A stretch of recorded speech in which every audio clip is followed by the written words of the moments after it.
नमस्कार,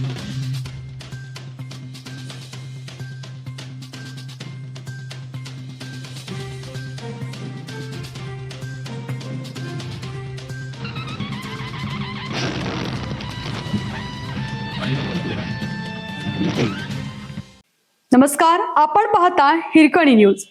हिरकणी न्यूज प्रत्येक क्षण ताज्या घडामोडी आणि महत्त्वाच्या प्रत्येक बातमीसाठी नेहमी तत्पर. स्कूटरवरून गोमांस तस्करी करणाऱ्या 2 मुस्लिम बहिणी गजाआड. पकडल्या गेल्यावर कालव्यात फेकले मांस, गावकऱ्यांवर दगडफेक. मध्य प्रदेशातील रेवा जिल्ह्यात गोमांसाची तस्करी करताना 2 मुस्लिम बहिणींना गावकऱ्यांनी रंगेहात पकडले.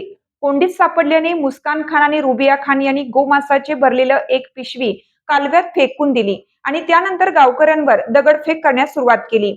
पोलीस घटनास्थळी पोहोचले आणि त्यांनी दोन्ही बहिणींना अटक केली आहे.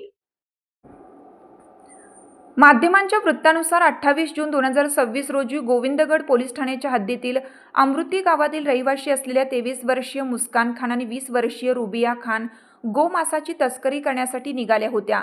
लोही गावातील गावकऱ्यांना गेल्या काही दिवसापासून या 2 बहिणींवर गायींची तस्करी करत असल्याचा संशय होता. त्यामुळे त्या दिवशी गावकऱ्यांनी त्यांचा पाठलाग करून त्यांना थांबवण्याचा प्रयत्न केला, परंतु त्या दोन्ही बहिणी थांबल्या नाहीत आणि वेगाने निघून गेल्या, ज्यामुळे त्यांची स्कूटर घसरली.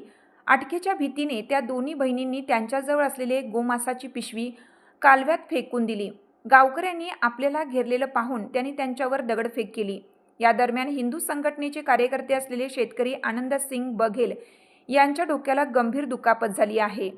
गावकऱ्यांनी त्या 2 बहिणींना घेरलं, पकडलं आणि पोलिसांच्या ताब्यात दिलं. गावकऱ्यांच्या मदतीने पोलिसांनी कालव्यातून गोमांस बाहेर काढले आणि ते तपासणीसाठी प्रयोगशाळेत पाठवलं. पोलिसांनी सांगितले की जप्त केलेल्या मांसाचा अहवाल मिळाल्यानंतरच पुढील कारवाई केली जाईल.